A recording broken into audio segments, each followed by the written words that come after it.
はい、どうもこんにちは、エンジン太郎です。今回はトライクの続き、いよいよエンジンを整備していきます。最初の動画でも確認してたようにエンジンが固着しているので、まずは固着の原因を探していこうと思います。そのためにはエンジンを下ろさないとダメなんですけどね。初めて触るエンジンなので、ちょっと慎重にばらしていきます。でもエンジンなんてどれもこれも大した違いはしないので気楽にいきます。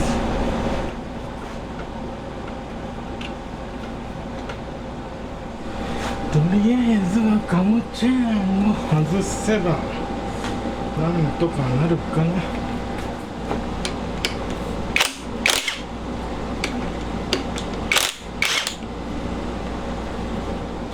これで多分カムスプロケットは外れる。こっから外しにくいな、このチェーンは。チェーンのようなギアのようなやつは。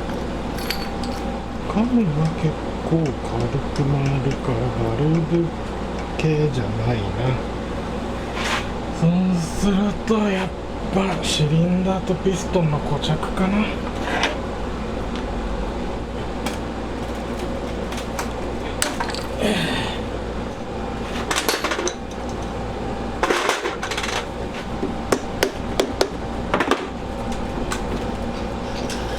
どっこいしょ。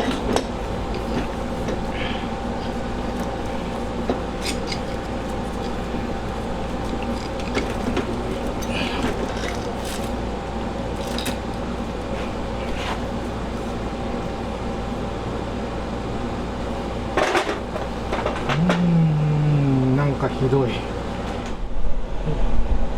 なかなか激しい状態かな。なんか入ってるな。ヘッドもちょっと微妙な状態ですね。これはここが固着してるかな。ここだけならでもまだいいですね。単気筒なので全体の構造的にはあれですね、普通のホンダの縦型あたりとあんまり変わらないですね。水冷なのでいろいろ余分なもんがついてはいますが、その程度かな。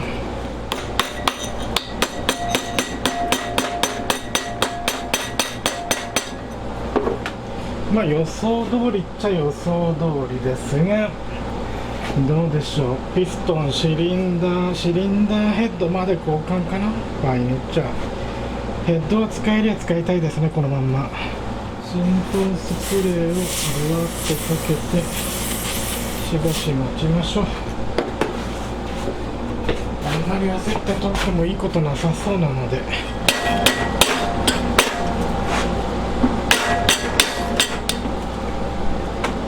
よいしょ。開けた。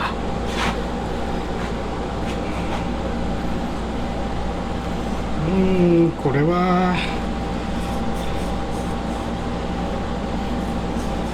無理っぽいな。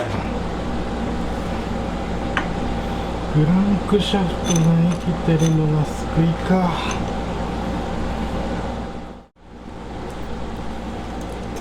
シリンダーとピストンの状況は分かったので、シリンダーヘッド分解していきます。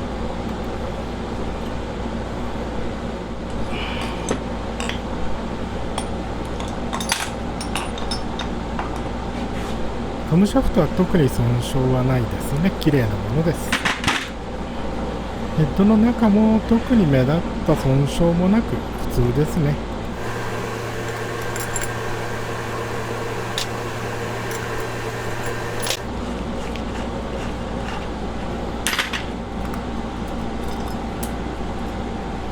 ロテーナーがあってスプリングが二重にあって、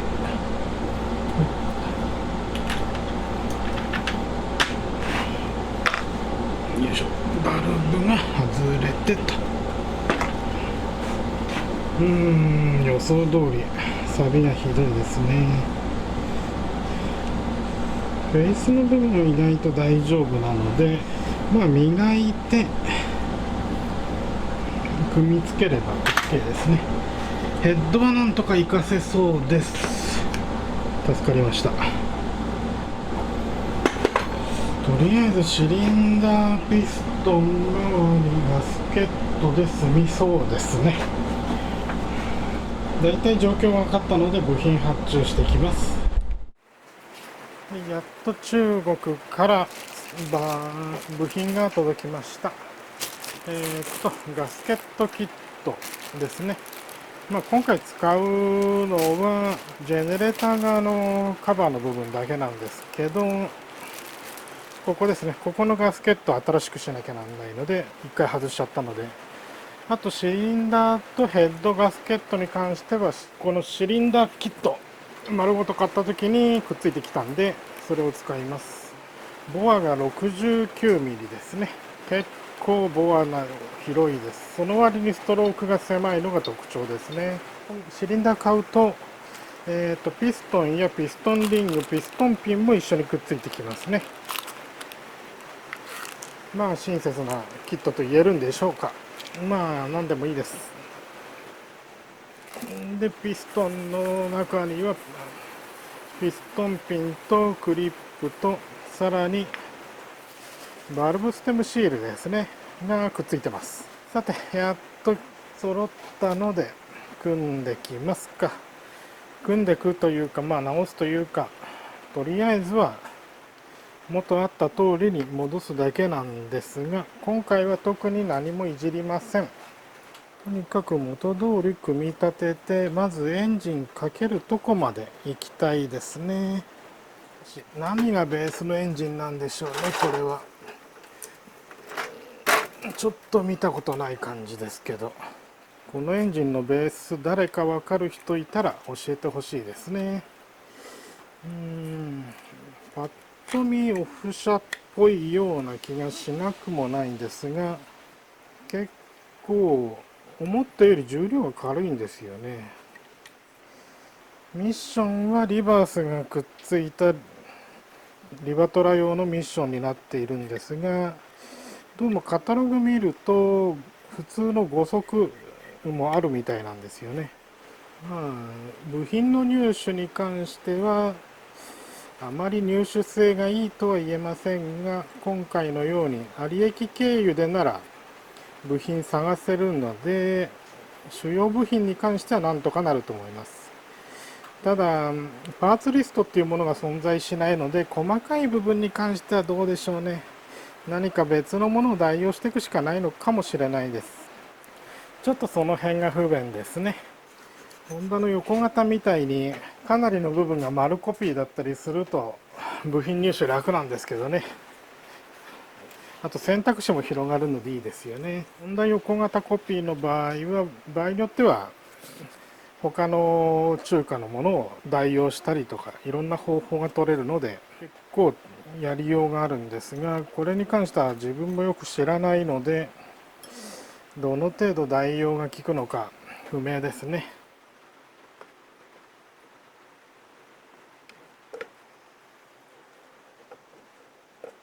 ないのはこことここと。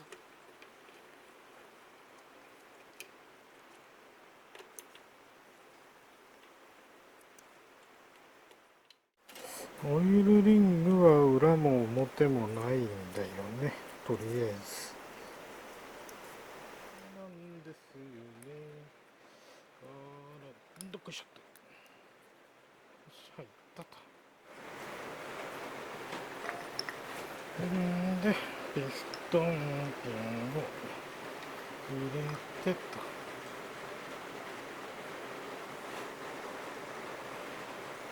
オイルを塗って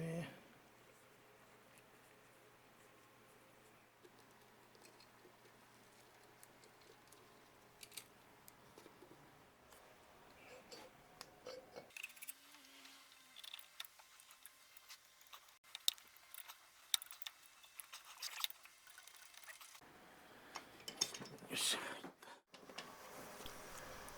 それではシリンダーヘッド組み立てていきます。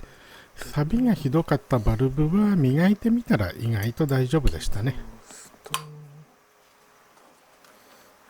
でバルブスプリングと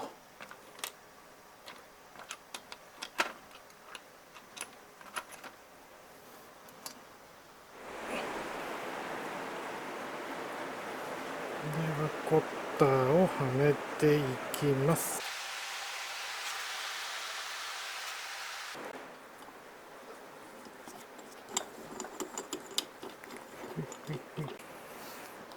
よし、先にカムシャフトでいいんだよな。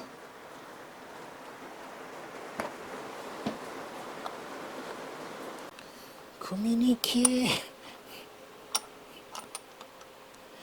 何のエンジンだよこれ。マニュアルも何にもないからな。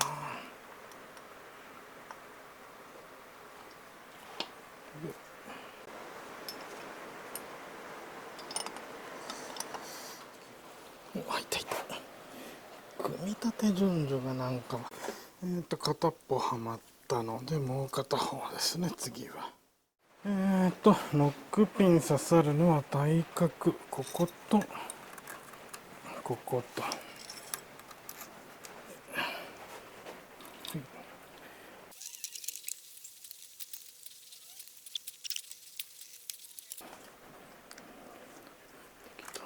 とりあえずは、資料が何もないので、持てるエンジンの知識を総動員してなんとかするしかないですね。基本的に上支点の時にカム山はほぼ中央、フリーになる中央にいる、もしくはオーバーラップ。オーバーラップはこの反対側になるので、必ずこの中央値、ネジがこの辺に来る。もしかしてこの横線で合わすのか、ここってことかな。一応これでちょうどオーバーラップの反対側に行くから。資料のないエンジンは本当に苦労しますね。とりあえず予想した場所で組んでしまいますね。まあ最悪亀山一つずれたところでエンジンかかることはかかると思うので進めていこうと思います。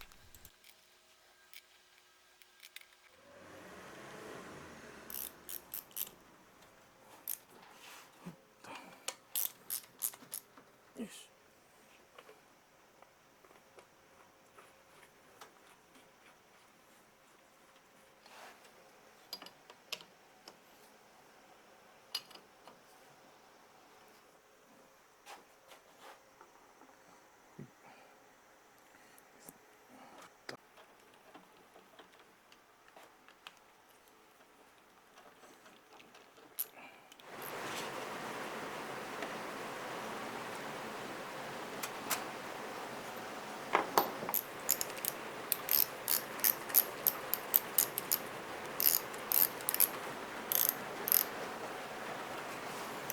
よいしょ。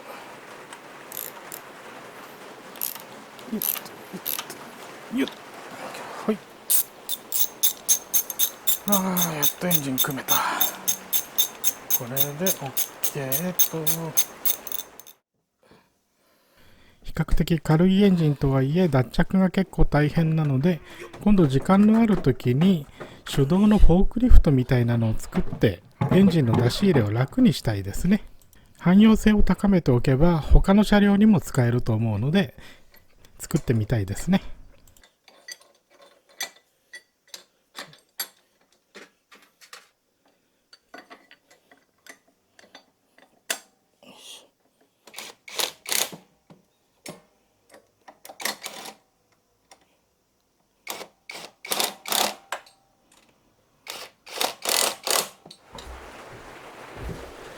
あとはキャブをつけたりラジエーターをつけたり細々した作業ですね。とりあえずハーネスはエンジン始動に必要な分だけ取り付けてあります。これも錆がひどいからいずれ変えるとして、よいしょ。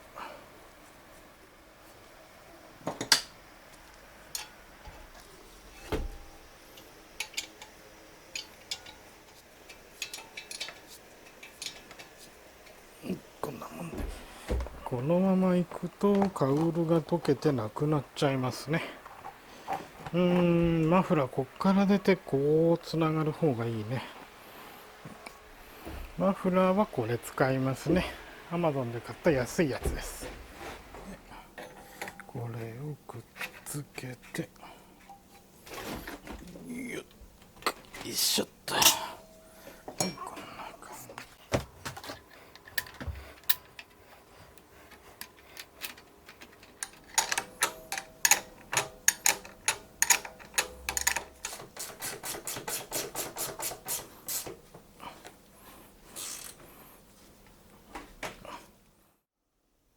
とりあえずプラグ外して火が飛んでいるかどうかのチェックだけしています。ちょっとバッテリー弱いですね。ちょっとどころではなくバッテリー弱かったですね。まあそこら辺に転がってた中古のバッテリーなのでこんなもんですね。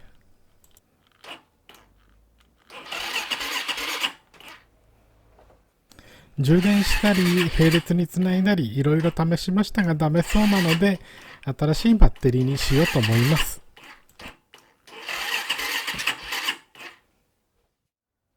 新しいバッテリー到着したのでやってみますね。実はその前にもう一度かけてるんですけどね。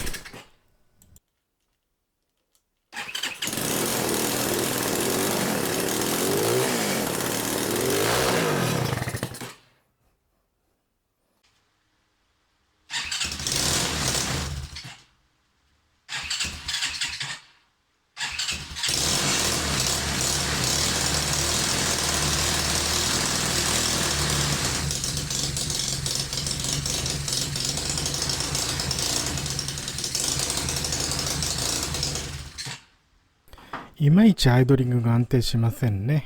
アクセル煽ってないとすぐ止まっちゃいます。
なんとかアクセルから手離してもアイドルしてますね。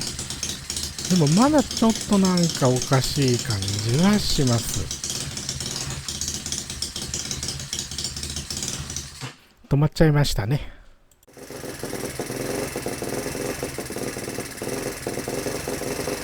ちょっと気になるところがあったのでもう一度エンジンかけてアイドリングさせてみます。若干二次エア吸ってるような感じもあるのでちょっとチェックしてみますね。チェック方法としては吸気のインシュレーターやマニホールド付近にパーツクリーナーを吹きかけるという手法です。これで回転が上がるようなら二次エア吸ってます。